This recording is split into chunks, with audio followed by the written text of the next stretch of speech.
ഇന്നത്തെ ക്ലാസ്സിൽ LD clerk പരീക്ഷയുടെ മുൻവർഷങ്ങളിലെ ചില ചോദ്യങ്ങളാണ് നമ്മൾ ഡിസ്കസ് ചെയ്യുന്നത്.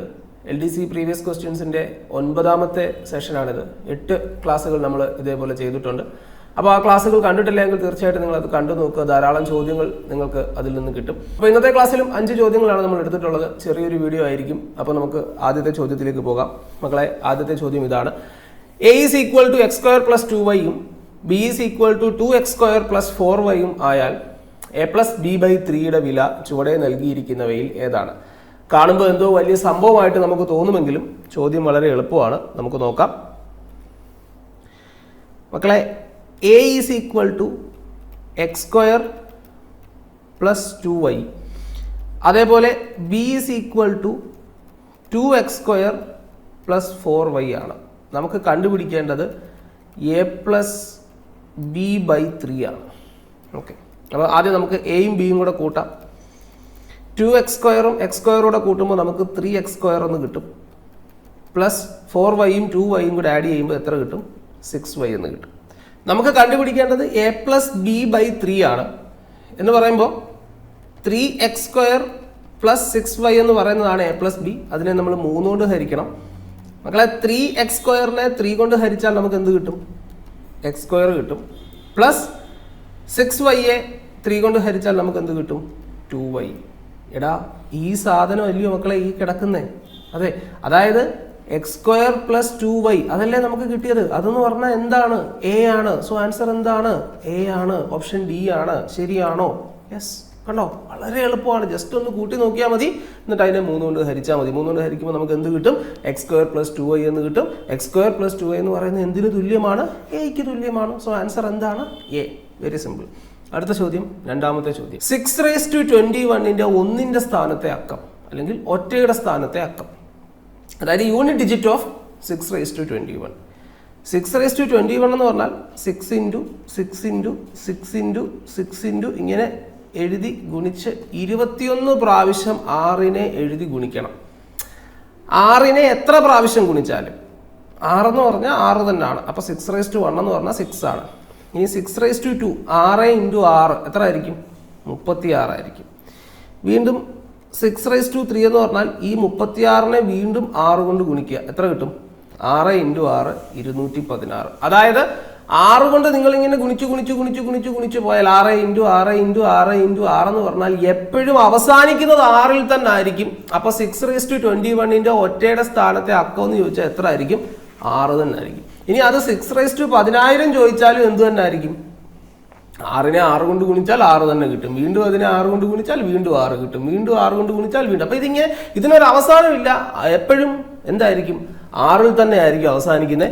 അപ്പോൾ 6⁻21ന്റെ 1ന്റെ സ്ഥാനത്തെ അക്കം അല്ലെ ഒറ്റയുടെ സ്ഥാനത്തെ അക്കം എന്ന് ചോദിച്ചു കഴിഞ്ഞാൽ എപ്പോഴും എത്ര ആയിരിക്കും? 6 ആയിരിക്കും. അതിന് 6⁻22 ചോദിച്ചാലും 23 ചോദിച്ചാലും 6⁻n എന്ന് പറഞ്ഞാലും അവസാനത്തെ അക്കം ലാസ്റ്റ് ഡിജിറ്റ് എന്തായിരിക്കും? ഒറ്റയുടെ സ്ഥാനത്തെ അക്കം എന്തായിരിക്കും? 6 തന്നെ ആയിരിക്കും. ഇനി ഒറ്റയുടെ സ്ഥാനം എന്ന് പറഞ്ഞാൽ അറിയാമല്ലോ അല്ലേ? ഇപ്പം ഞാൻ 153 എന്ന് എഴുതിയ ഒറ്റ 10 100. ഒറ്റയുടെ സ്ഥാനം എന്ന് പറയുമ്പോൾ ഈ ലാസ്റ്റ് ഡിജിറ്റ് യൂണിറ്റ് ഡിജിറ്റ് അങ്ങേ അറ്റത്തെ വലത്തെ അറ്റത്തെ സംഖ്യ കേട്ടോ. യെസ്. സോ അടുത്ത ചോദ്യം, 243ന് എത്ര ഘടകങ്ങളുണ്ട്? ഒരു സംഖ്യയ്ക്ക് ഘടകങ്ങൾ, ആദ്യം ഈ ഘടകം എന്ന് പറഞ്ഞാൽ ഫാക്ടർ എന്നാണെന്ന് മനസ്സിലാക്കുക.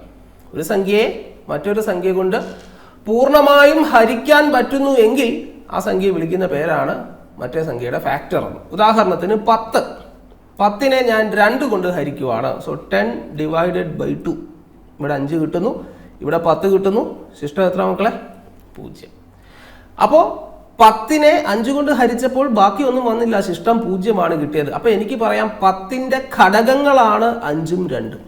അതായത് ഒരു സംഖ്യയെ മറ്റൊരു സംഖ്യ കൊണ്ട് ഹരിക്കുമ്പോൾ ശിഷ്ടം 0 വരുന്നെങ്കിൽ അങ്ങനെയുള്ള സംഖ്യകളെയാണ് നമ്മൾ ഫാക്ടർ അല്ലെങ്കിൽ ഘടകം എന്ന് പറയുന്നത്. കൃത്യം പീസസ് ആയിട്ട് മുറിക്കാൻ പറ്റും. 10നെ 5 എണ്ണം വീതം 2 പീസസ് ആക്കാം, അല്ലെങ്കിൽ 10നെ 2 എണ്ണം വീതം 5 പീസസ് ആക്കാം. ബാക്കി ഒന്നും വരുന്നില്ല, ശിഷ്ടം വരുന്നില്ല. പക്ഷേ 10ന്റെ ഒരു ഘടകമല്ല 3. കാരണം എന്താ? 10നെ 3 കൊണ്ട് ഹരിച്ചാൽ 3 പ്രാവശ്യം ആകുമ്പോൾ 9, ബാക്കി 1 വരുന്നുണ്ട്. So 3 is not a factor of 10. അപ്പോൾ ഘടകം എന്ന് പറഞ്ഞാൽ ഒരു സംഖ്യയെ മറ്റൊരു സംഖ്യ കൊണ്ട് ഹരിക്കുമ്പോൾ നിങ്ങൾക്ക് ശിഷ്ടം 0 കിട്ടുന്നതെങ്കിൽ അതിനെ നമുക്ക് ഫാക്ടർ എന്ന് വിളിക്കാം. ഘടകം എന്ന് വിളിക്കാം. അപ്പൊ 240നെ പൂർണ്ണമായും ഹരിക്കാൻ പറ്റുന്ന സംഖ്യകൾ ഏതൊക്കെ എന്നാണ് നമ്മുടെ ചോദ്യം. നമ്മുടെ ചോദ്യം എന്താ? 240നെ പൂർണ്ണമായും ഹരിക്കാൻ പറ്റുന്ന സംഖ്യകൾ അല്ലെങ്കിൽ 240ന്റെ ഘടകങ്ങൾ എത്ര? അപ്പൊ ചോദ്യം എന്താണ്? 240ന് എത്ര ഘടകങ്ങളുണ്ട്? വളരെ എളുപ്പമാണ്. 243നെ നിങ്ങൾ ഫാക്ടറൈസ് ചെയ്യുക, ഘടകക്രിയ ചെയ്യുക, 3 കൊണ്ട് ഹരിക്കുക. എത്ര കിട്ടും? 3 കൊണ്ട് ഹരിക്കുമ്പോൾ എത്ര കിട്ടും? നമുക്ക് 81. വീണ്ടും 3 കൊണ്ട് ഹരിക്കുക, എത്ര കിട്ടും? 27. വീണ്ടും 3 കൊണ്ട് ഹരിക്കുക, എത്ര കിട്ടും? 9. വീണ്ടും 3 കൊണ്ട് ഹരിക്കുക, എത്ര കിട്ടും? 3. വീണ്ടും 3 കൊണ്ട് ഹരിക്കുക, 1 കിട്ടും.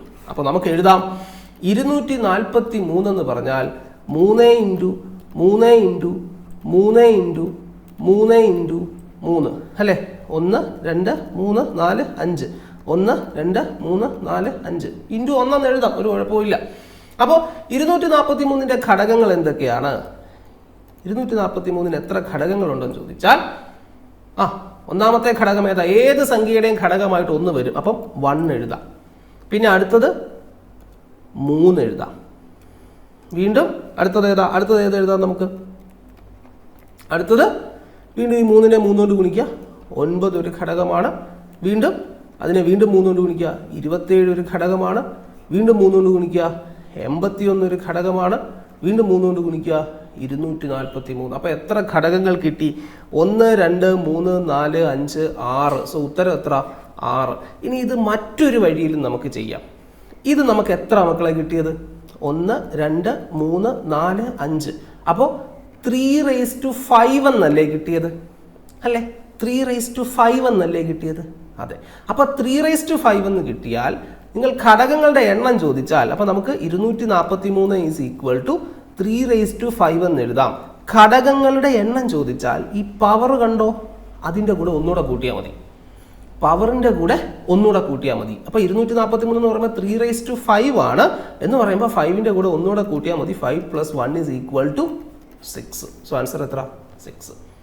അപ്പോൾ ഇനി ഇപ്പോൾ ഇങ്ങനെ കിട്ടിയെന്ന് വിചാരിച്ചു. ചിലപ്പോൾ ഇപ്പോൾ എല്ലായ്പ്പോഴും ഈ 3 മാത്രം വരണമെന്നില്ല. ഇപ്പോൾ ഇങ്ങനെ കിട്ടി 2⁵3 ഇൻറ്റു 3⁴ എന്ന് കിട്ടിയെന്ന് വിചാരിച്ചു.